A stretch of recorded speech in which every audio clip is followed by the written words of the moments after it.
To my channel Basumati creation 12/9/2024 रे mission शक्ति विभाग तरफ एक लेटर जारी करा जायछि। सेही लेटर रे कोन रहिछि एवं कहा पई से लेटर टी आसीछि से विषय रे एई वीडियो माध्यम रे आपण माने डिटेल्स जानि परिबे। तेणु वीडियो टी को स्किप न करी शेष पर्यंत देखंतु। चैनल टी को प्रथम थर पई देखुथिले सब्सक्राइब कर नियंतु एवं पाखरे थिबा घंटी चिन्हटी को टिपी ऑल बटन को प्रेस कर दियंतु। ताहले आपण माने मोर आगामी वीडियो रो नोटिफिकेशन ठीक समय रे पाई परिबे। ए जो मिशन शक्ति विभाग तरफ 12 तारिख रे लेटर जारी करा जायछि।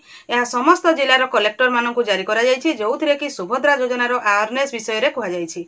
सुभद्रा योजना पाई एक सचेतनता कार्यक्रम प्रस्तुत करने को पड़ो। एथिरे लेखा जायछि जे मिशन शक्ति तरफ एक सचेतनता कार्यक्रम माध्यम रे सुभद्रा योजना को राज्य सारा लोकन को बुझाइबा को पड़ो।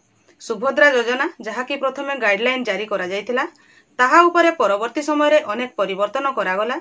एही सब परिवर्तन विषय रे जनसाधारण को सठिक भाव में बुझाइबा पई एही कार्यक्रम रो आयोजन करा जिवो। एथिपई विभाग तरफ एही सब कार्यक्रम करिबा पई निर्देश दिया जायछि। प्रथम रे एही सुभद्रा योजना पदयात्रा करा जिवो जोउटा कि 15/9/2024 8टारू 9टा मध्य रे करा जिवो। एही पदयात्रा समस्त जिला ब्लॉक ग्राम पंचायत विलेज एवं म्युनिसिपालिटी रो वार्ड स्थल रे करा जिवो। एही जो पदयात्रा करा जिवो ताहा समस्त जिला block GP village municipality ward स्तर रे एहाकु करा जिवो जोउटा कि पर्टिकुलर गोटे टाइम रे ही सब जगह रे करा जिवो जोउटा होची 15/9/2024 8टारू 9टा मध्य रे। सेही समय रे ही सब जगह रे एही पदयात्रा करा जिवो।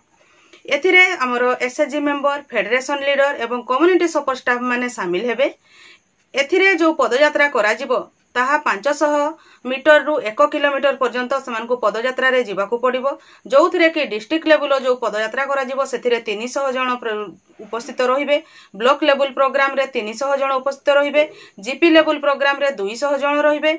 रेवेन्यू विलेज लेवल रे जो अछि ता 100 जण रहिबे। एही कार्यक्रम करा जिवार प्लानिंग रखा जायछि। एतिकी जण लेखा प्रेजेंट रही कि पदयात्रा करा जिवो जोउटा कि हमरो 1 किलोमीटर पर्यंत डिस्टेंस समान को चाली कि जाई कि लोक मानकु सचेतन करा जिवो। सीडीओ कम ईओ जिला परिषद एहार तदारक करने को एठारे निर्देश दिया जायछि। डीपीसी डीपीएम सीडीपीओ बीडीओ एवं सीडीपीओ एही कार्यक्रम को ऑर्गेनाइज कराइबे। एही जो पदयात्रा हेबो एथिरे दुर्बल गर्भवती एवं वृद्धा महिला मानकु एही कार्यक्रम रे शामिल न हेबा पई कहा जायछि। पानीय जल एवं फास्टेड रो व्यवस्था मध्य रहिबा नै निर्देश दिया जायछि। एही जो पदयात्राटी हेबो एथिरे केउ विषय रे सचेतन करा जिवो बा कोन कोन सेथिरे आलोचना करा जिवो जोउथिरे कि हमरो सुभद्रा योजना रो एलिजिबिलिटी क्राइटेरिया योग्यता कोन से विषय रे रहिबो।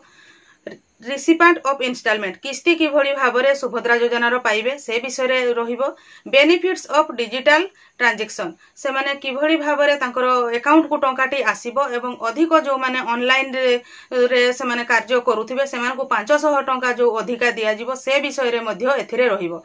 एही जो अवेयरनेस कैंप कहा जायछि एठी विभिन्न प्रकार बैनर फ्लैग कार्ड जो अछि हमरो छोटो छोटो कार्ड करके समस्त धरिकी 1 किलोमीटर पर्यंत अवेयरनेस करिवे जोउथिरे कि हमरो इलेक्ट्रॉनिक मीडिया मध्य रहिबो जोउथिरे से साउंड सिस्टम माध्यम रे मध्य लोक मानकु सचेतन करा जिवो। एथिरो किछि बजेट रहिछि बजेट प्रोविजन रहिछि जोउथि कि खर्च न कले तो किछि काम होई पारे नै। से प्रोविजन रहिछि जोउथिरे कि डिस्ट्रिक्ट लेवल रे 12000 टंका खर्च करि परिबे। ब्लॉक लेवल रे 10000 टंका जीपी लेवल रे 5000 टंका एवं विलेज बा वार्ड लेवल रे 1000 टंका।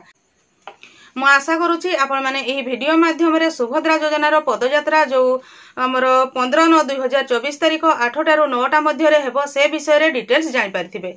एही परि सुभद्रा योजना एवं विभिन्न प्रकार सरकारंकर योजना रो इन्फॉर्मेशन पाइबा पई आपण माने मो चैनल रो वीडियो गुडी को रेगुलर देखुतांतु। आजिरो वीडियो रे बास एतिकी। आजिरो वीडियो को आपण शेष पर्यंत देखिथिबारु आपण को बहुत बहुत धन्यवाद। नमस्कार।